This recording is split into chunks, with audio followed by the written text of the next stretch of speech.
Bismillahirrahmanirrahim. Good day, everyone. My name is Mohammed from the Chemical Engineering Department.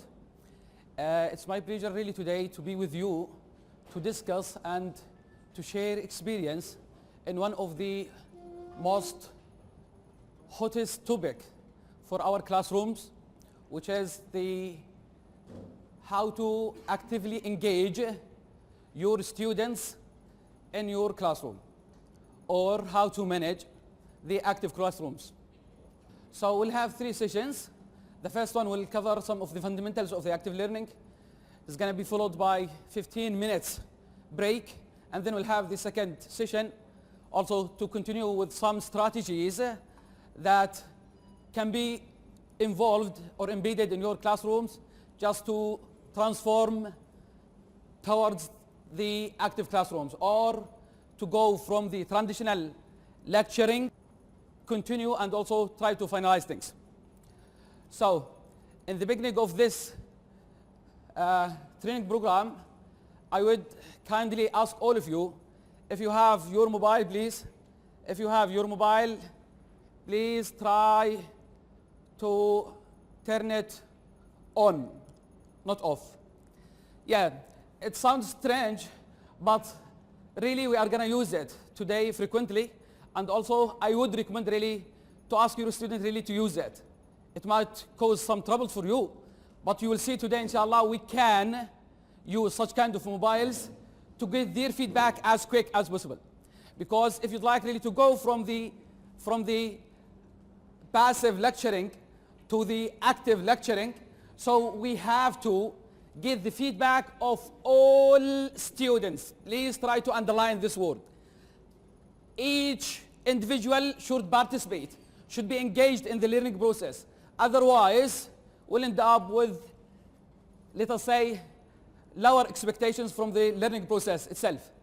So let us start, but also here I'll try really to mimic the active classrooms. So please try to appreciate that. I may ask you to go here and there or to do some kind of peer or sharing or something like that, although it's not going to be that active compared with my classroom for sure, because in my classroom I'm going to deal with my students, but here I'm going to deal with my professors. So let us start. So do you have the QR code reader in your mobile, please? Do you have it? If you didn't have it, we have 3-4 minutes to download it from the store, please. Everyone should get the QR reader before starting the session. We are going to use it frequently today, inshallah. So if you have it in your mobile, that's fine. That's perfect. If you didn't have it, you can get it from the store, either Google Store or from the Apple Store. So please. So we'll have also 3 to 4 minutes, please.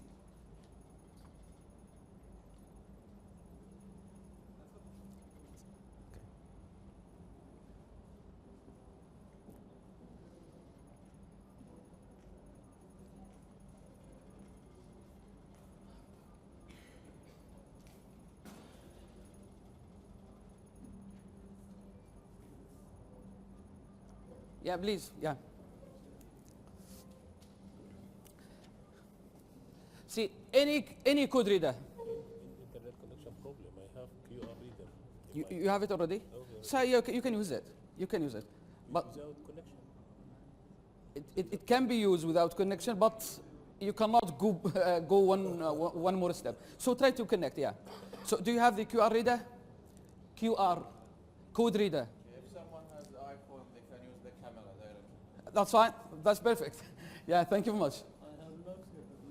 Sorry? I have not. You don't have it here? So you can go to the store, and then you can write here, let us say QR code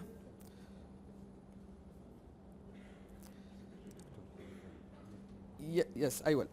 Okay, QR code reader, and then this is one of the best. Okay, and then try to install it.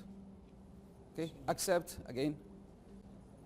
By doing so, as I told you, this is one of the means that we can use to quickly collect all the feedbacks of our students within a minute. okay, in the classrooms.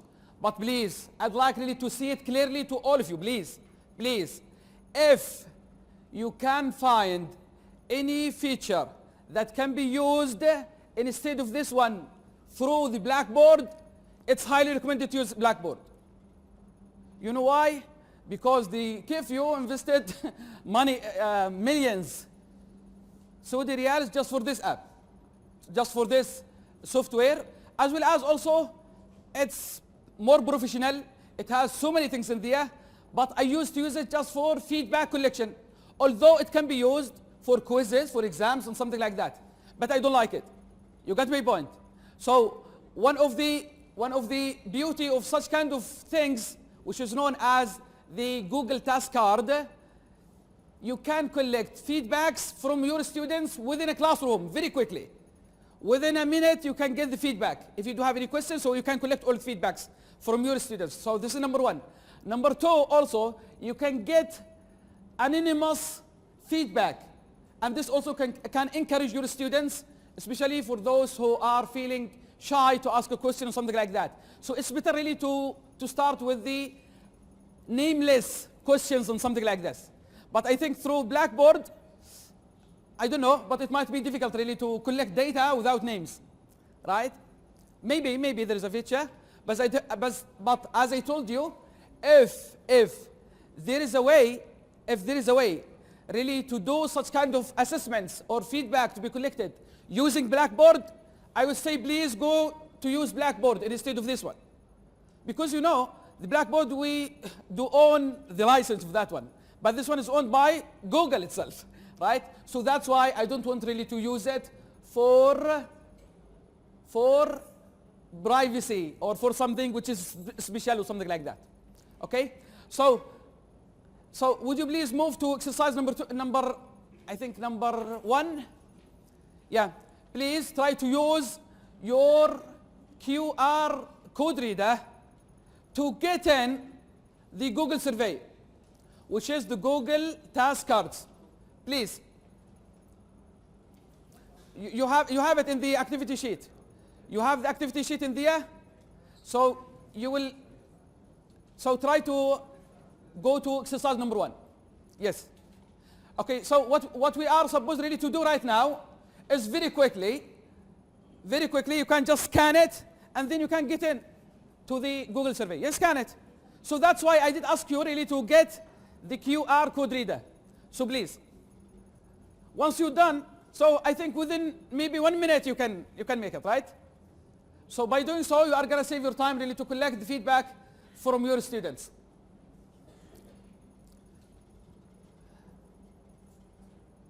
And also by doing so, by the way, you can monitor the responses, by the way.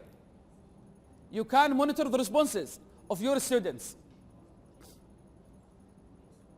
So I will have, let us say, 2 minutes for this exercise. Okay, browse. Go to browse. Yes. You got it? No, I have a problem in the storage. I see. So it means you have to delete some apps in there. So it's up to you. Okay? You need to scan this one, right? Yeah, scan it and then browse. Exercise? Yes. Okay. Yeah, yes. Fill the survey. Yes, please. Once you finish, you can submit. If there is any missing data in there, that's it? Done. Thank you much.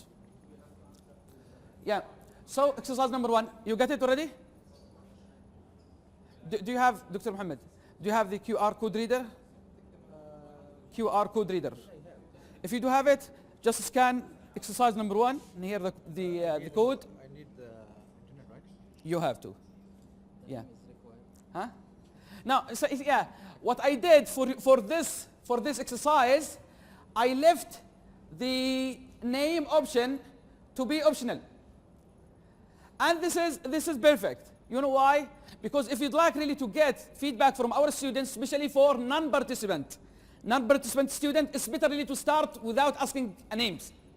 Okay? Just to feel free to submit their feedback. But also with time, for sure we'll make it compulsory in there. because we'd like really to get, for example, I'd like really to know who did not respond. So in this case, done. Yeah. No, it's not. It's not. No, this one, the star means is needed, but it's not. It's not. There is no star here. Okay. Yeah. Okay. If you'd like really to check it, just submit without the name. Yes. If you could submit, that's fine. خلاص.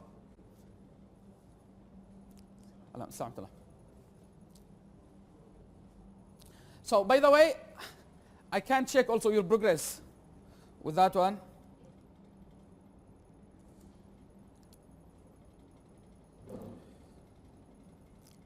This is my account. So far only four participants have responded. Only four, please. So I'm expecting really to have faster. Yeah, for your case, that's fine. But also you can check your mobile so you can delete some of them. In the, okay? So 6. So no, I'm not going to accept less than 20, please. Although I suppose really to receive from all of you.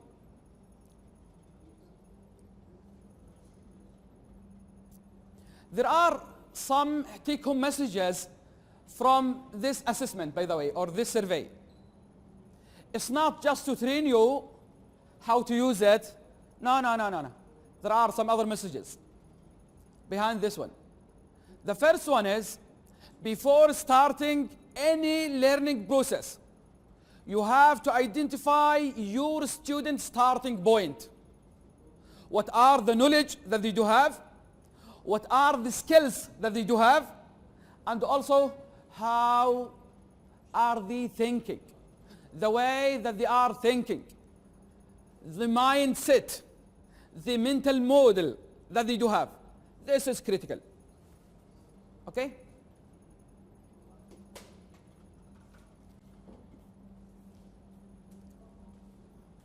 So 16. So please.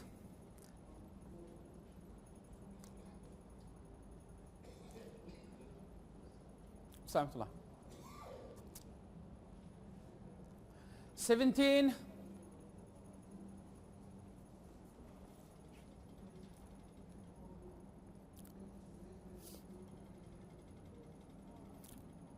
Only one female has responded. Why? Are you facing a problem? Only one female. Is there any problem in here? Please. If you have a problem, let me know. Let me know, please. You have a problem? Yeah. Sorry? I could not hear you. So, would you please give him the mic? Give her. The survey doesn't accept Any any more responses. more? Why? No, okay, I see. I think you did not scan exercise number 1. It's exercise number 1. It's number 1, it's not 5. Yeah, please, it's 1. Exercise number 1, yeah. Excuse me, it's exercise number 1. Because I think exercise number 5, it's unlocked. Okay? Purposely, for sure. So, do you have the QR reader, code reader? You don't have? You can download it from the store, okay? Because we are going to use it frequently. And also, as I told you, by using this one, if you use really to give your students the soft copies of your slides, so they can follow that one by clicking the link directly. Or if they do have hard copies, so they can just scan it and then get in there. It's just to collect, as I told you, feedback, just to know whether they receive efficiently the message or not. Okay? So, 21. I hope to receive more, but also let me check now. Here you can get all the feedbacks of your students in as summary or in individual basis. As you can see here, the colleges I could get an information about your background. Also here, your satisfaction level. But the main important thing that I'd like really, I have to have some kind of reflection is your feedback, right? Which is your expectation. This is very important because you have to have the same expectations as well as your students. Both expectations should be matched. Suppose that you are expecting from your student by the end of the course is to be able to predict something, to analyze something, but your students are expecting just to end up with the multiple choices exam. There is a conflict between two expectations, right? So here I did ask you a question, what do we expect from this training program, right? So we have two ways, either to go to read everything in there and then to clarify if there is any misunderstanding, or I'm going to declare the main objectives of this training program and then I'm going to leave the floor for you if you do have others, right? So by doing so, I think we'll save our time, isn't it? So let me go to the next slide.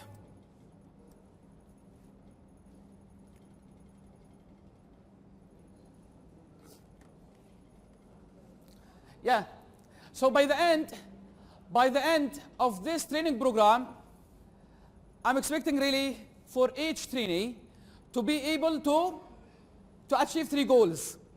The first one is to be able to, not just to know, to use the learning environment model to help your student to learn. So this is one of the main goals of this training program.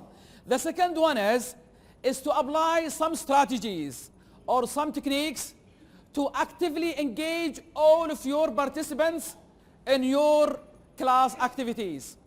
And the third one is to be able to demonstrate the use of the Google task cards as a means to collect the feedback of your students very quickly.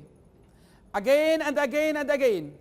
If all of these features are available in Blackboard, it does not mean that this one will replace the Blackboard. No, no, no, no.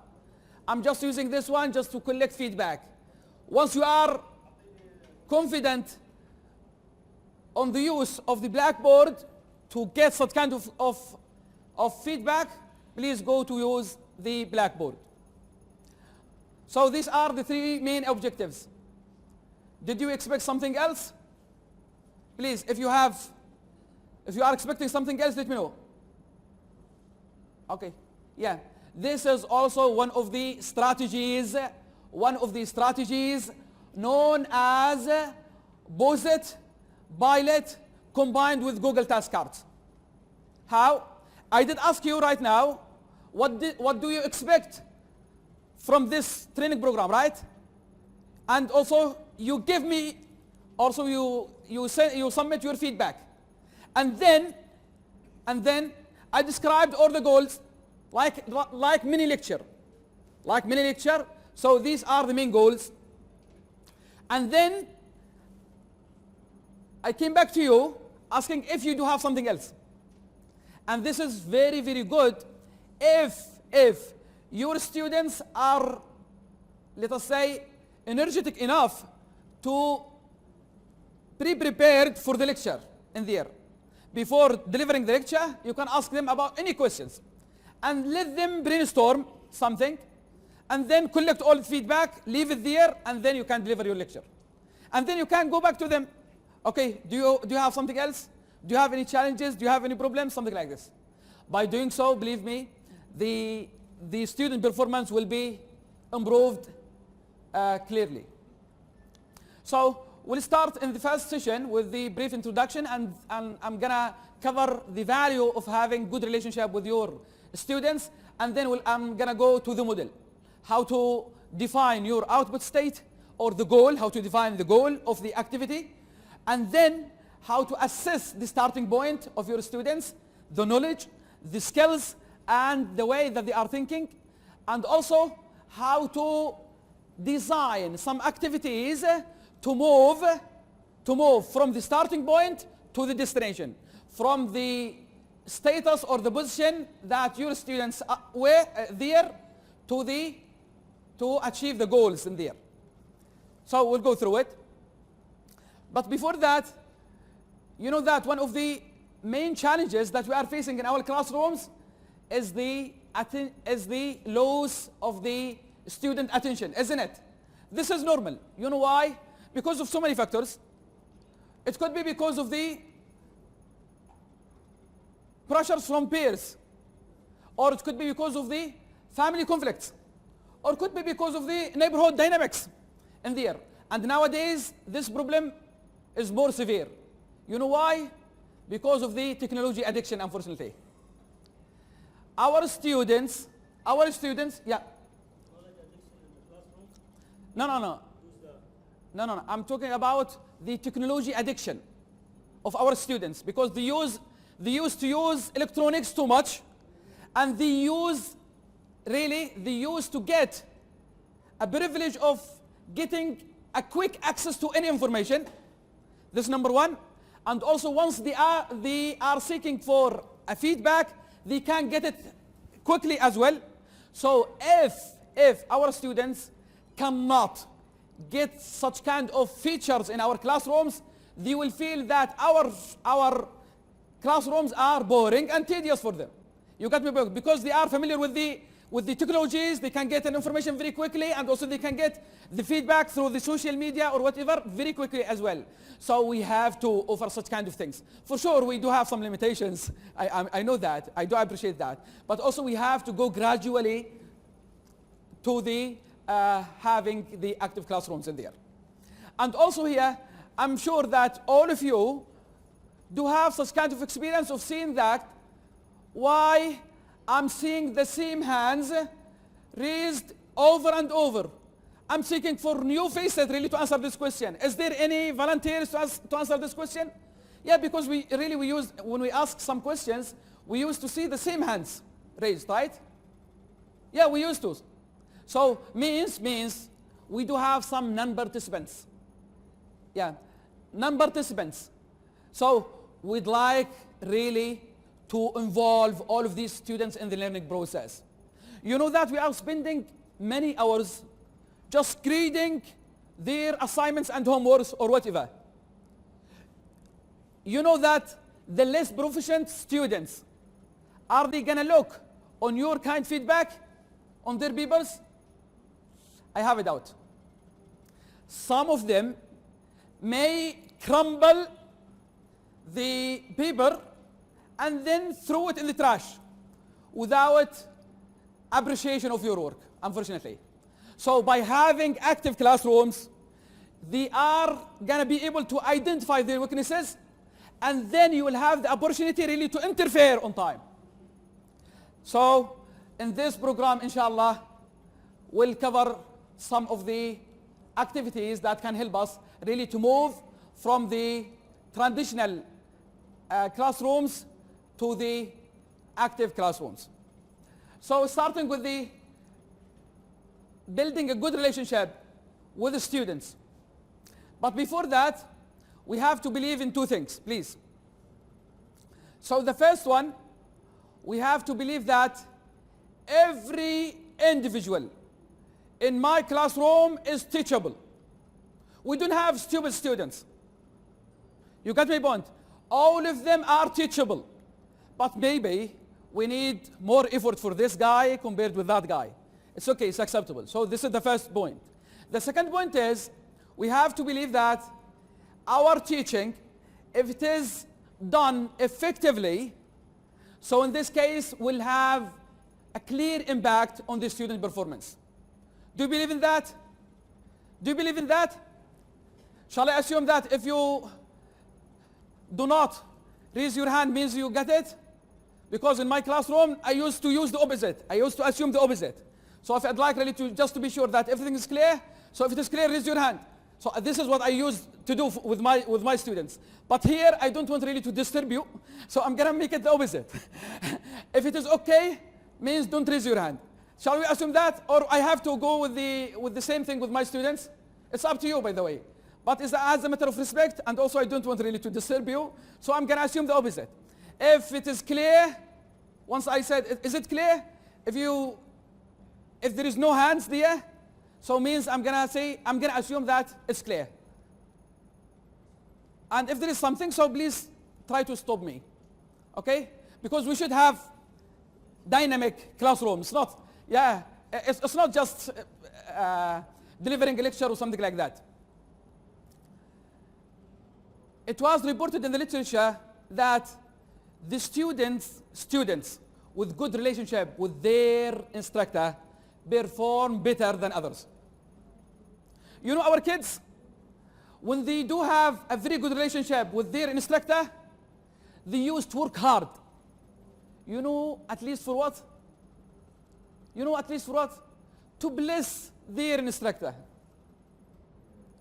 To maintain such good relationship between them. And also our student in here, if there is a good relationship, so means there is no barrier between you as an instructor and him or her as a student. So then they can feel free to ask any question on time. And this is perfect. And also here, Professor Rocky Chang from Hong Kong Polytechnic University said teaching is about relationship between student and teacher or instructor. This does not imply that there is no knowledge in there. No. Dispensing knowledge is the prerequisite of any learning process, with no doubt, please. I'm not touching this one at all. Knowledge should be there. But also we'd like just to know some skills and something like that. But knowledge is there. Knowledge is the prerequisite for that. But the good relationship between the instructor and the student, you know, it will end up with the mutual interest, and by the end of the day, we'll end up with a good instructor and also good student trying their best for the learning process. And he continued saying that in my teaching is nothing without my student. So this is a matter of respect, by the way. And also here, we have to demonstrate our care to our students. And also we have to demonstrate that we are willing to help them when needed. Just to feel free to ask any question when needed. That's fine. But also here, it's not a matter of saying that. We have to demonstrate. For example, if one of your students missed one of your classes, so if you could ask him in the next lecture, we missed you in the last lecture. Don't you think such kind of message can have a good impact on his performance or not? Don't you believe? Yeah.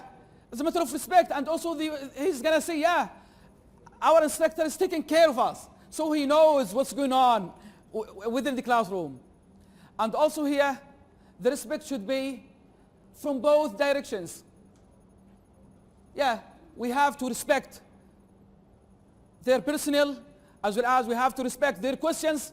There is no stupid question, please. There is no stupid question.